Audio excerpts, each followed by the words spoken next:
Oke, itu tadi soal biaya ya. Jadi kalau untuk mandiri memang lebih 2 kali lipat, 3 kali lipat lebih gede. Jadi dia bayar sekali, gue bayar 2 kali. Satu semester, gue bisa 2 semester. Iya, benar. Dia bayar 2 kali. Kalau lu satu semester di lu, gua Enggak bang. Jadi sampai sarjana tuh. Jadi dia bayar subsidi gua, jumlahnya di sini kasih ke dia ya. Iya. Nah itu soal bayaran. Jadi ya kalau memang mandiri memang mahal sih. Nah yang kedua, ini paling gua pengen tanya sih. Beda gak sih ketika lo sudah kuliah antara anak yang jalur SNMPTN, SBMPTN dan mandiri ketika di kelas? Apanya dulu nih? Apapun itu. Kualitas. Sebenarnya gua Gak kelihatan sih kalau pertama sih menurut gua. Pertama kalau untuk skala pertama gak kelihatan. Gak kelihatan. Tapi emang untuk yang bertahap selanjutnya itu emang kelihatan kadang-kadang. Iya. Gue bilang kadang-kadang karena memang ada anak yang mandiri nonjol. Dia salah satu anak mandiri yang nonjol. Yang jawab apa maksudnya? Jadi salah satu yang aktif di kelas itu maksudnya. Nah tapi gue sebenarnya orang yang tidak terlalu suka dengan kompetisi ya. Tapi kalau untuk di kelas yang SNMPTN, yang lulus SNMPTN itu dia rajin-rajin sih, bukan aktif, tapi rajin. Tapi dulu gak pernah nanya sih, lu SNMPTN, SBMPTN, atau mandiri? Gue sering nanya sih, kalau gue di kelas. Waktu awal-awal mungkin, tapi kalau semakin Jadi pertama kan Ada pembagian absen. absen bener. Iya, absen. Kan jadi kan itu kan diurutin Gua tuh, ingat misal banget. NPM 15, 16 sekian. Nah, itu untuk yang pertama-tama itu rata-rata SN. SNM. Registrasinya duluan. Iya. Nah untuk yang tengah-tengah itu rata-rata SBM, registrasinya tengah-tengah. Iya. Terakhir itu rata-rata Mandiri. mandiri. Contoh, itu berapa NPM? 10, 10 ujungnya. 10. 15, 16, 02, 10, 02, 02, 10, 10. Nah kalau gua 02, 11, 20, Ya, 11. 10, 11. Kalau saya 10, 60. Hah? Dia semua 60.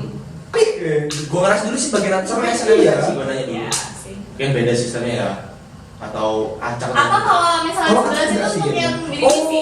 Enggak. Benar ternyata. Jadi memang 10 sama 11 itu ada anak mandiri yang 11 sekian, ada anak mandiri SBM yang 11 sekian, ada anak yang itu intinya gua waktu itu banyak tahu lah dari angkatan kita kan 160 tuh pertama. Iya. 160 orang jadi angkatan kita di pemerintahan 2015 itu dulu 160 orang. Di semester awal terus ada yang keluar, ada yang pindah gitu. Ya. Gua sempat tahu sih. Tapi sebenarnya kalau lihat dari pertama dari apa ya bahasanya strata ya, strata kalau di kelas tuh sama aja sebenarnya nggak kelihatan amat. Ya. Yang mana yang SNMPTN, mana SBMPTN, kecuali kalau lu intens untuk nanya, lu terima jalur apa, terima jalur apa. Tapi kalau di kelas tuh semua sama, lu boleh duduk di depan, Ya. boleh duduk di belakang, boleh nggak duduk boleh. Nah boleh jadi nggak pertama kalau dari sisi masuk di kelas itu sama aja nggak ada masalah. Jadi lu mau dari mandiri SBMPTN SNMPTN itu tetap boleh bersaing. Cuma biasanya tapi banyak juga anak-anak SNMPTN yang memang dia tuh pendiam nggak terlalu aktif juga. Iya, tapi dia rajin. Iya. Rata-rata anak SNMPTN itu rajin di kelas. Kalau untuk anak SBM itu aktif kadang-kadang. Nah, sama juga aktif SBM juga aktif. Cuma memang kadang yang untuk usaha rajin ya nggak terlalu kadang-kadang. Untuk mandiri ya sama aja sebetulnya. Cuma memang untuk intens kalau menurut gua ya kadang-kadang ada dari kita tuh yang udah nanti aja lah gampangin tugas. Terus kadang beberapa mata kuliah nggak masuk itu lebih banyak anak yang mandiri sama SBM. Terus sih kalau penglihatan gua. Kalau nggak tahu sih kalau dari sisi saya ya karena saya dari jalur mandiri mungkin dari hati tuh ada rasa pembuktian gitu loh. Kenapa? Selama ini kan memang kalau kita ngomongin tentang jalur masuk tuh kayaknya anak-anak mandiri tuh ya anak-anak yang terbelakang lah gitu ya. Kenapa? Karena nggak terima SNMPTN, SBMPTN gitu. Nah mungkin kalau dari segi saya tuh kayak ada rasa yang membuktikan bahwa ya anak mandiri tuh bisa loh bersaing sama anak SNMPTN, SBMPTN gitu. Makanya mungkin selama ini juga kalau misalnya kalian ada di kelas gitu mungkin memang saya sedikit aktif, makanya itu adalah salah satu dorongan gitu untuk membuktikan bahwasanya ya saya itu bisa loh gitu. Ya, tapi kalau di luar ya jiwa-jiwa norak gua. Kalau ngebedain mana anak SNM mana SBM mandiri, kalau anak mandiri, kalau dibawa mobil pasti mandiri. Saya nggak bawa mobil anak mandiri. Soalnya kalau dibawa mobil mandiri karena dia nyupir sendiri. Apa yang mandiri? Sendiri, gak dianterin. Oke, jadi kalau untuk dari sisi prestasi ataupun di kelas lu punya kesempatan yang sama, Seimbang seimbang lah. Tinggal bagaimana Anda untuk memanfaatkan kesempatan ketika di kelas. Jadi mau aktif, mau proaktif, ya boleh-boleh aja gitu. Itu untuk dari sisi kelas. Yang kedua, dari sisi beasiswa, kan ada tuh beasiswa kampus. Oh, Itu ada pembeda nggak sih kira-kira? Kalau dulu sih ada. ada ya. Jadi beberapa beasiswa nih itu mewajibkan yang pendaftarnya itu lulus di SNMPTN atau SBM. Mandiri nggak bisa. Ya. Tapi ada beasiswa yang memang dia Ada yang boleh. ada yang boleh. Contoh nih PPA. Contoh PPA itu Beasiswa kampus. beasiswa kampus PPA, peningkatan akademik itu kan. Iya. PPA itu SNMPTN dan SBMPTN. Mm-mm. KSE, SNMPTN dan SBMPTN. Jarum, BCA semua boleh. Iya. Boleh. Tapi kalau yang swasta itu biasanya boleh. Jarum, BCA, BI terserah boleh, semuanya boleh. Jadi ada beberapa beasiswa yang memang boleh anak mandiri, ada yang nggak boleh. Nggak bisa, Nggak bisa ya? Nggak bisa. Nggak bisa karena emang udah di script dari awal sih ya. Karena emang dia tuh anak udah dianggap mampu lah. Iya. Karena kan beasiswa nggak semuanya berprestasi. Bisa juga ditujukan Membantu ya? orang yang membantu. Oke, jadi itu untuk yang mandiri ataupun jalur yang lain, jadi untuk beasiswa. Nah terus untuk dari sisi akademik, dari IP lah, IPK lah aku bilang. Oke. Kira-kira ada beda nggak nih antara SNMPTN, SBMPTN dan mandiri? Langsung aja lah tanya coba. Saya dulu, saya belum wisuda ya. Saya masih dengan rata-rata IP Rata-rata aja. 3,6.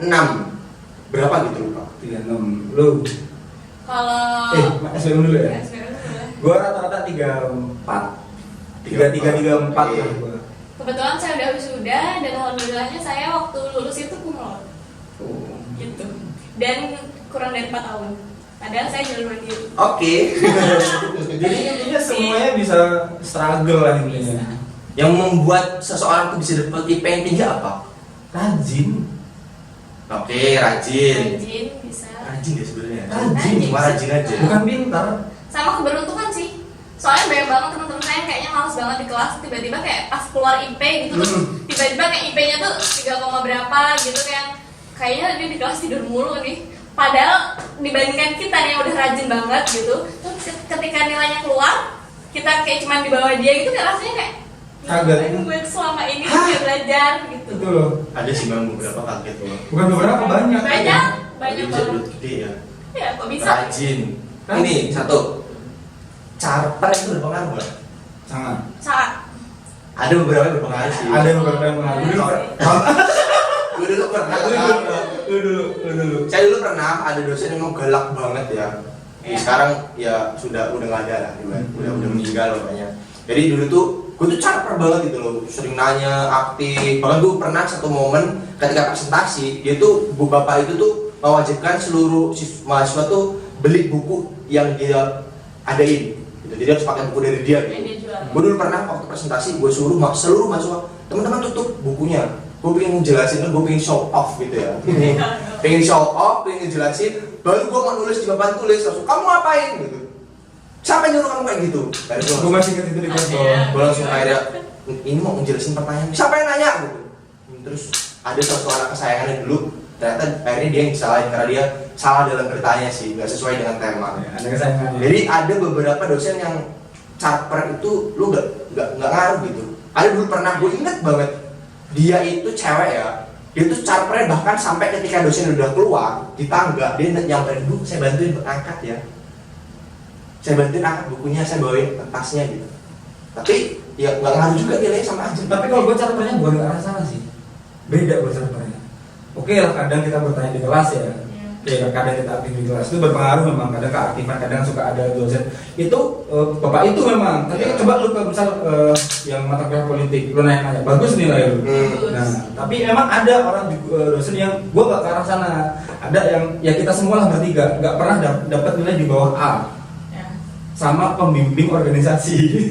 Oke, ya penting lah. Kalau menurut saya banyak kedekatan emosional lebih. Nah, jadi kayak misalnya kita nggak ngobrol aja bapaknya lewat, bapaknya nyapa kita malah. Iya.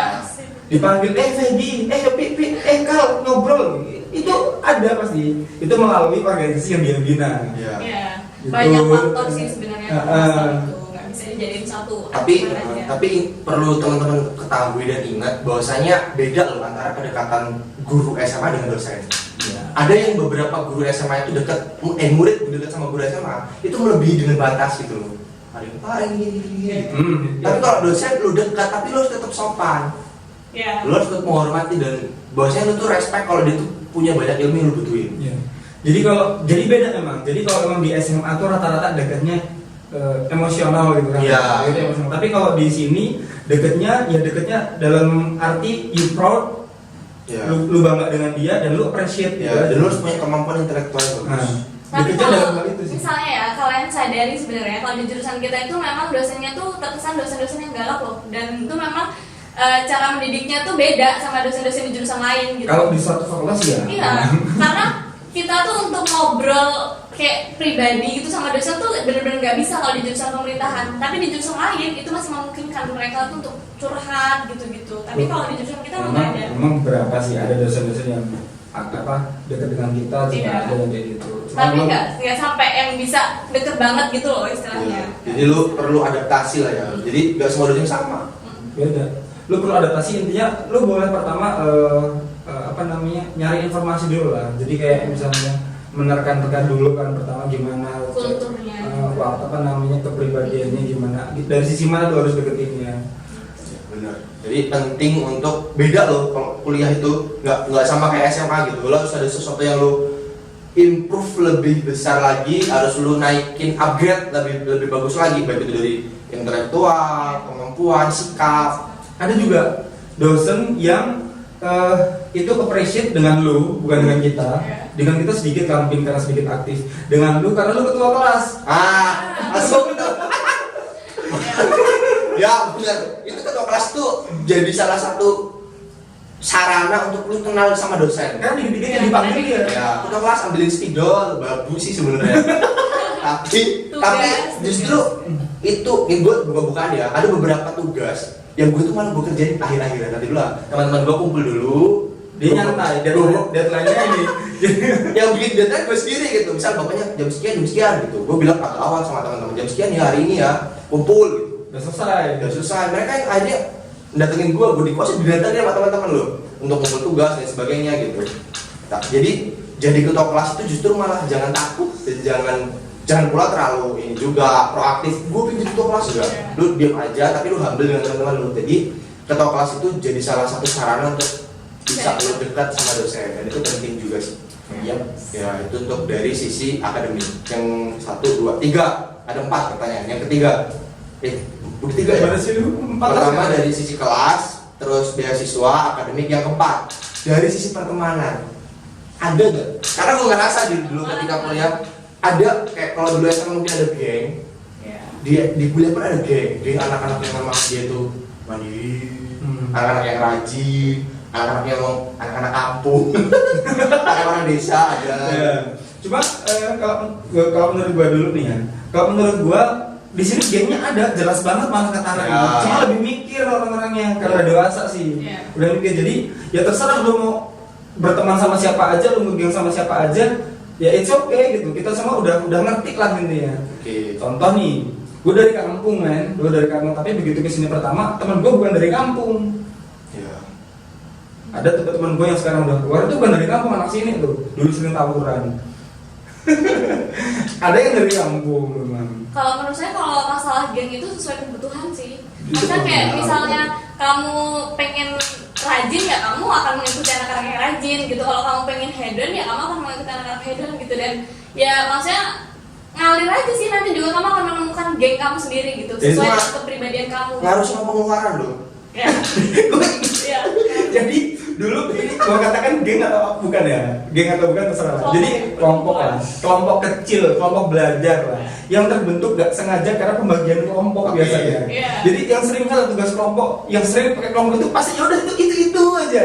Pengaruh sama pengeluaran ya iya nanti kerja kelompoknya di mana? Ada yang coba di kosan, ada yang kerja di kafe itu ngaruh banget sama pengeluaran. Ya, ngaruh banget sih sama pengeluaran. Dan selama ini juga nggak pernah kan kerja kelompok di kafe?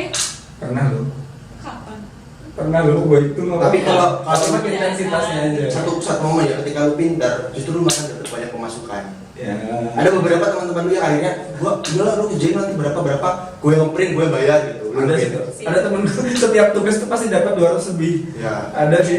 Lumayan sih tuh. jadi salah satu pemasukan. Jadi itu yang namanya kuliah Itu sambil nggak baik kerja. juga, itu nggak baik loh. Itu budayanya nggak baik kalau Iya, gitu sebenarnya. baik-baik aja sih sebenarnya. Kayak sih kalau menurut aku karena Nah. itu ya buruk kan jelas itu hasilnya loh istilahnya. Iya, tapi ini untuk kelasnya di Lampung ya. Karena gue beberapa teman-teman yang kuliah di Jogja, di Jawa, justru mereka ketika pulang justru malah mereka lebih apa bahasanya, lebih sederhana loh kalau gue lihat ya. Iya. Nggak, malah justru kita yang di Lampung ini justru kayak ngerasa kekotaan banget gitu. Gaya aja ya. Iya. Ini teman-teman perlu sadari sih, justru ketika teman-teman pindah kuliah di luar Lampung, itu bakal beda banget kulturnya. Ada beberapa teman-teman yang kuliah di Jogja, teman gue kuliah di Jogja, ketika pulang, ketika ngumpul, ya mereka sederhana ngomongnya bahasa Jawa, bukan lo gua karena malah yang kuliah di Lampung begitu ngumpul sama teman-temannya, Iya. Kesel gue ngumpul tuh sumpah ada kayak gitu. Biasanya kan ngumpul di alumni SMA, alumni sekolah gitu, alumni sekolah. Ya kita ngomong ya Jawa, kalau orang Jawa ngomong Jawa biasa aja. Cok, apa kabarnya Cok? Nah, Gue sehat. gue ya oh gimana lu? Tapi kalau misalnya lagi kayak gini, gue juga masalah oke di sini kan. Ya. Tapi kalau sana yo wes lu dewe wae kowe aku wae biasa wae santai gitu. Main itu penting banget untuk pertemanan dan lingkungan lu sih. Oke. Cuma memang ketika lu dengan situasi orangnya siapa, kita harus menyesuaikan ini. Iya. Jadi kuliah itu nggak hanya sebatas mau belajar. Ya, karena memang air akan menyatu dengan air, Oke. minyak nyatu sama minyak, air sama minyak nggak akan nyatu. Oke. Ya itu sih. Jadi banyak hal ketika lo pelajarin ketika kuliah. Sama yang terakhir tentang ada nggak beda untuk anak SNMPTN, SBMPTN dan Mandiri untuk organisasi. Enggak sih. Semua orang punya kesempatan. Iya, Semua orang punya sama kesempatan sih. organisasi. Cuman mungkin ini yang banyak ya, maksudnya kayak aku jarang banget ngelihat anak-anak yang mandiri itu Ikut ikut organisasi. Bener banget. Kenapa? Karena nggak tahu sih, mungkin karena memang pola pikirnya udah beda apa gimana saya nggak tahu. Cuman jarang banget lah. Pokoknya rata-rata yang saya ketemuin tuh orang anak-anak organisasi itu ya anak-anak SNMPTN, anak-anak SBMPTN gitu. Mungkin faktornya nggak tahu. Kalau soal organisasi nih, dari tadi lu tanya, sekarang gue nanya nih. Organisasi lu berdua pernah ikut apa aja? Gue dulu Bukan sampai akhir ya, tapi pernah ikut apa aja? saya dulu pernah ada, nggak usah disebutin ya. Nggak masalah. Jumlahnya aja. Bidang apa nggak masalah. Oke. Saya pernah dulu ikut BEM, BEM. pernah daftar. Terus seni musik juga saya pernah daftar. Seni. Bukan seni, tapi semua tingkat universitas. Gue nggak di tingkat fakultas karena tanggung aja. Mending gue ketemu anak-anak yang di luar dari Fakultas, fakultas, ya. ya. Luar pertanian, anak hukum, anak pendidikan. Terus sama pernah ikut organisasi anti korupsi juga. Ada 3 tuh, 3 doang. 3. Lu Kalau dulu aku pernah daftar di Padus zaman dulu. Oh iya, PSM. Padahal suara masih Iya, bisa udah PSM. daftar. yang Daftar. 2000. Iya, berarti. Iya. Terus ikut tes gak ikut? Ikut, pokoknya aku sempat ikut kayak wawancara gitu kayaknya di tahap awal, pokoknya awal banget, terus habis itu nggak lanjut karena merasa suaranya jelek. Setelah ngeliat orang-orang nyanyi itu suaranya bagus banget, udah maksa nggak jadi. Iya, memang kalau ketika lu udah tingkat universitas lu ngelihat orang-orang yang kan kata gue kecil banget. Iya. Kita angkatan 2015. Paduan suara main sampai SM Unila itu tahun 2014 nya juara gold medal di Barcelona, Iya. Spanyol. Gimana nggak minder men? Makanya kayak baru ngeluarin suara A tuh kayak indah banget ya. Wah. Apalagi untuk teman-teman gue yang rata-rata memang yang mereka non muslim ya, yang sering nyanyi di gereja Iya. itu Bagus-bagus. harmonis banget suaranya loh. Nyatu itu. Iya. Terus lanjut ya. Lanjut lo, PSM. Nah, PSM dulu pernah, terus pernah ikut ini untuk pemilihan duta Genre PIKM Raya. PKM Raya itu kayak semacam apa ya, organisasi yang khusus untuk pemuda gitu loh pokoknya intinya, kurang lebih gitu. Ya. Nah terus habis itu pernah juga ikut tentang korupsi gitu lah. Anti korupsi 3. Tiga itu. Sebutin mas, ayo. Kalau gua sama, gua ikut organisasi anti korupsi, ilmunya banyak di sana. Bahkan gua sampai paling lama di situ organisasi anti korupsi. Yang kedua, gua ikut Birohmah. Serius. iya? Tapi Birohmah ini emang anggotanya dari Dari anak fakultas. soleh, Masya Allah. Jadi gua anggota. Assalamualaikum bukti. Suara kambing gimana? Mbak. Suara buaya. Ya, gue ikut FSPI. Jadi FSPI itu Di rumah di tingkat ya, jadi kerja kayak OSIS di SMA, OSIS di SMA tapi tingkat fakultas. Nah, itu otomatis bisa menjadi keanggotaan Birokmah, tapi gue nggak lanjut sih intinya. Jadi gue ikut itu. Terus gue ikut BEM. Oke. Nggak lama juga BEM. PSM juga dulu gue briefing aja sih, belum sempat daftar, ngobrol aja dulu. Gue terus daftar pramuka, udah pramuka, gue nerusin di SMA, gue ikut pramuka, agak itu terus ikut sering. Dan terus gue ikut menwa, gue sampai tentara yang mahasiswa. gue sampai pradiksar dulu, menwa. Terus gue ikut lagi kopma dulu, kopma gue Koperasi ikut mahasiswa. koperasi mahasiswa kayak entrepreneur gitu lah. Iya. Nah terus gue ikut juga ini apa Itu lagi? kalau hari itu nggak cukup lu satu aja organisasi. Seni gue juga daftar, seni gue daftar. Gila. Satu lagi gue ikut Naruto dia. gue ikut tapak suci ya. Ikut silat tuh Ini gitu. lebih ke pencarian jati diri sebetulnya. Dan terus akhirnya ya masing-masing Berapa duit dulu habis itu daftar organisasi? banyak sih, karena dulu ada biaya registrasi Ya. Tapi kayak Biaya murah-murah registrasi. gitu, Ya 10.000. Ya kalau 10 ya 100.000. Iya. Dulu gue ikut lebih dari 10 kayaknya kalau di Lumayan lah. Oh. di fakultas gue pernah ikut daftar ini kayak apa yang bahasa Inggris itu? Spek. Spek. Gue pernah daftar spek. Gila. Oh. Tapi ya itu salah satu banyak pengalaman sih. HMJ jangan lupa HMJ gitu pasti. Gua enggak sih. Gitu, tapi otomatis terdaftar. Kalau terdaftar, Oh. cuma lu gak aktif. Gue pernah aktif sebentar. Ya. Tapi disinilah ketika lo masuk dalam sebuah kampus, gua kasih ini dari pengalaman saya. Ketika lo masuk dalam sebuah kampus, masuk dalam organisasi, lo berhak untuk punya pilihan.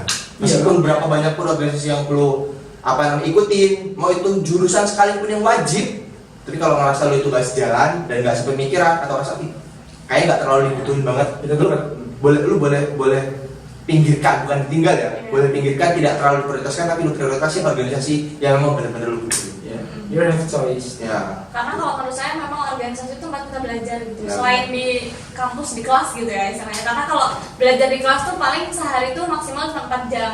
Di luar itu nanti tempat kita belajar ya di organisasi itu maksudnya. Apalagi pelajaran hidup sih, Ya. manis pahit ada di situ. Iya. Benar. jadi itu jadi salah satu. Tapi organisasi itu juga jadi salah satu tempat lu jalan-jalan. Oh ya, betul. Belum pernah dia. Jadi Iya. organisasi itu jadi salah satu tempat lu bisa jalan-jalan gratis. Iya. Nanti cerita kita cerita di next ya. Jadi pokoknya banyak pengalaman dan banyak keuntungan untuk bisa ikut organisasi. Yang terakhir nih, yang paling penting bagi seorang mahasiswa, SNMPTN, SBMPTN, mandiri berpengaruh nggak sama skripsi? Enggak. Lu mau SNMPTN, SBMPTN mandiri kalau dari gua itu enggak sangat tidak berpengaruh. Lu mau pintar IPK 4, 39, 3,0, 2,0, 2,5 sangat tidak berpengaruh juga. Kalau menurut saya sangat berpengaruh. Kenapa? Karena kalau saya menunda skripsi saya, otomatis saya akan mengeluarkan uang lebih banyak Oke, lagi. dari sisi finansial memang harus sih. Tapi kalau untuk secara itu Kualitas. gua enggak, bukan kualitas sih sebenarnya. Cepet-cepetan lulus. Keseriusan. Keseriusan. Karena dulu nggak nyangka sih dari pemerintah yang pertama kali lulus itu siapa? Itu sih. Si Anissa ya. Iya. Itu diem banget. Ya. Mungkin Itu bener. kalau lu bisa nemuin dia di kelas, hebat. Dia masuk, tapi dia tuh bersembunyi gitu. Tapi dia lulus pertama. Kalau dipanggil pelan. Iya, betul. Tapi dia lulus pertama keren. Bisa lulus pertama keren sih itu. Gua nggak nyangka ada temen gue yang beberapa yang pintar, akhirnya dia kedua, ketiga, dan Dia termasuk. gue belum.